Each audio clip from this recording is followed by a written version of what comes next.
ఇప్పుడే జీ5 app download చేయండి. చూడండి మీ ఫేవరెట్ టీవీ షోస్ ఎప్పుడైనా ఎక్కడైనా. ఇప్పుడు చంపించబోయింది నువ్వే అని తెలిసిందే అనుకో, రేపది నీకు చావుకి బతుక్కి మధ్యలో నరకం చూపించేస్తుంది. ఏం మాట్లాడుతున్నావు పిన్ని? రేపు కోర్టులో డిఎన్ఏ టెస్ట్ లో ఆ భూమి ఇంటి వారసురాలే అని తెలిసిందనుకో, జరగబోయేది ఇదే కదా. పిచ్చి పిన్ని, అది నా బావ కూతురనేది ఇప్పుడు డిఎన్ఏ టెస్ట్ లో తేలనే తేలదు. ఆ అదేంటమ్మాయ్, నిజంగా భూమి అల్లుడు గారి కూతురే కదా? కూతురే, కానీ ఆ డిఎన్ఏ టెస్ట్ నేను మార్చేసి రేపనేది లేకుండా చేస్తాను. ఎప్పుడైతే ఆ భూమి నా బావ కూతురు కాదు అని తేలిపోతుందో అప్పుడు కోర్టు దానికి జైలు శిక్ష వేస్తుంది. భూమి బయటుంది కాబట్టి ఆ గగన్ గాడు ఇష్టపడ్డాడు కాబట్టి కాపాడుతున్నాడు. రేపు జైల్లో చంపేస్తే అక్కడికెళ్ళి కాపాడగలడా? గట్టి ప్లానే వేసావమ్మాయ్. నా బావని టచ్ చేసి అది తప్పు చేసింది పిన్ని. అది చచ్చేంత వరకు నాకు మనశ్శాంతి లేదు. అయినా నన్ను డౌటు, కోడిని కుక్క పీక్కు తిన్నట్టు తినేస్తుందమ్మాయ్. అల్లుడు ఆ భూమికి సొంత నాన్న కదా. సొంత నాన్నని భూమి ఎందుకు చంపాలనుకుంటుంది? తను చంపడానికి ట్రై చేయలేదేమో అని నా డౌటు. అల్లుడు గారిని ఇంకెవరో చంపడానికి ట్రై చేశారేమో అని నాకు అనిపిస్తోంది అమ్మాయి. సరే, నీ డౌట్ ప్రకారమే ఎవరో ఉన్నారు అనుకున్నా, వాళ్ళని వదలను. నా శత్రువైన ఆ భూమిని కూడా వదలను. వదలను.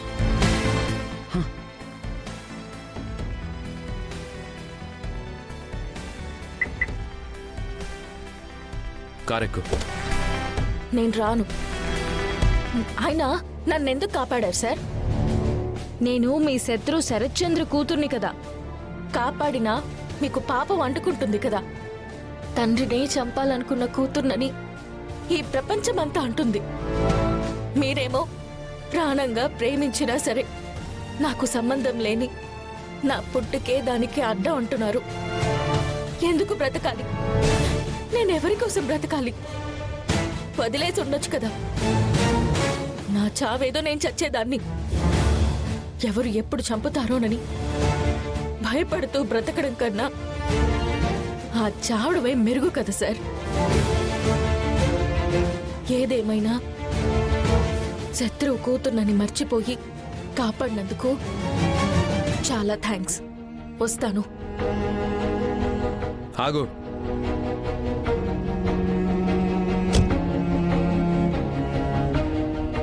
ఎక్కడికి వెళ్తున్నావు? ఎక్కడికంటే ఏట్లో కని చెప్పనా? ఏ దిక్కు లేనోడికి దేవుడే దిక్కంటారు కదా. నాకు ఆ దేవుడే దిక్కు. ఎటు నడిపితే అటు నడుస్తాను. ఆయన దగ్గరికే తీసుకువెళ్ళిపోతానంటే వెళ్ళిపోతాను. Can you please stop your melodrama? నన్ను రక్షించండి అని అరుస్తూ భయంతో పరిగెత్తినంత ఈజీ కాదు చావడం. చూసావుగా, వాడు ఈ రోజు కాకపోతే రేపైనా నిన్ను చంపుతానని వార్నింగ్ ఇచ్చి వెళ్ళాడు. Look, you are in danger. ఉంటే నీకేంటి సార్? నాకేంటి అనే లాగకు. నాతో రా. ఎక్కడికి సార్? నువ్వే చెప్పావు కదా, ఎవరూ లేని వారికి దేవుడే దిక్కు అని. ఆ దేవుడే ఒక దిక్కులా నన్ను చూపించాడనుకో. రా, మా ఇంటికి వెళ్దాం. అంటే మీరు జాలిపడి నాకు షెల్టర్ ఇస్తున్నారా? అలాగే అనుకో. ఆత్మాభిమానం ఉన్నవాళ్ళెవరూ తమని ప్రేమించిన చోటే తమపై సానుభూతి కురిపిస్తానంటే భరించలేరు. నేను రాను. చూడు, మొండితనానికి పోయి అనవసరంగా ప్రాణం మీదకి తెచ్చుకోకు. నేను రానంటున్నాను కదా. చూస్తూ చూస్తూ నీ ప్రాణం పోతూ ఉంటే నేను వదలలేను. అది నువ్వైనా సరే, ఇంకెవరైనా సరే. ఈ జాలే నాకొద్దంటున్నాను. వదలండి, వదలండి, వదలండి. వదలమంటున్నానా? వదలండి, నేను రాను. నేను చెప్తున్నాను కదా కూర్చో. నేను రాను. బా. ఆ, అరే ఏమండి, మిమ్మల్ని అడిగేది. Hello hello. అబ్బా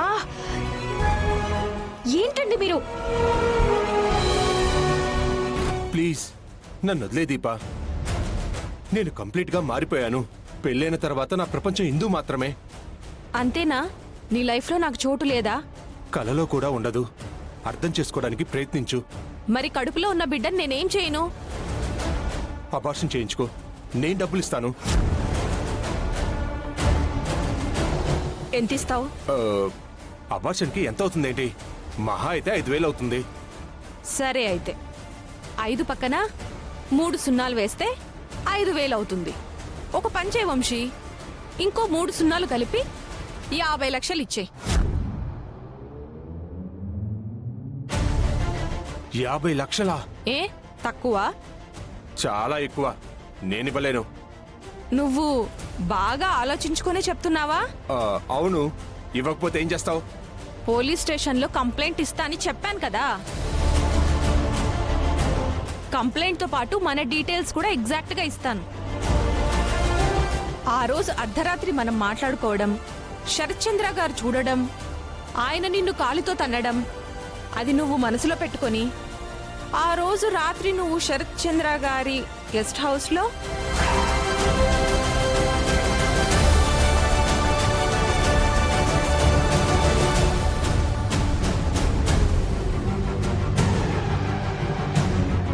హే, ఏం మాట్లాడుతున్నావు?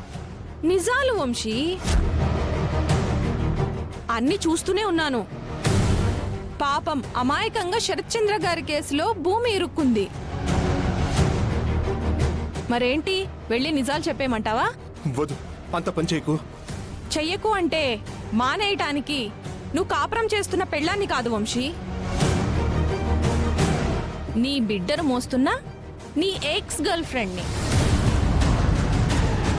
నాకు తెలిసిన నిజం, కడుపులో దాచుకోవడానికి, కడుపులో ఉన్న బిడ్డని బయటికి పంపించడానికి ఆ మాత్రం ఖర్చు అవుతుంది. ఇస్తాను, కానీ తర్వాత నువ్వు మాట తప్పకూడదు. ఈ విషయాలేవి బయటికి చెప్పకూడదు. అంత డబ్బిచ్చాక ఇలాంటి విషయాలు గుర్తు పెట్టుకునేంత ఇడియట్ని కాదు. పెళ్లి కావాల్సిన దాన్ని మరీ లోతుకు దిగితే ఇరుక్కుంటానని నాకు తెలుసు. మరేంటి, సాయంత్రం డబ్బులు ఇచ్చేస్తావా? 50 లక్షలంటే మాటలా? నాకు కొంచెం టైం కావాలి. సరే, ఓ వారం రోజులు టైం తీసుకో. వారంలోగా ఇచ్చేయాలి, లేదంటే న్యూస్లో నువ్వుంటావు.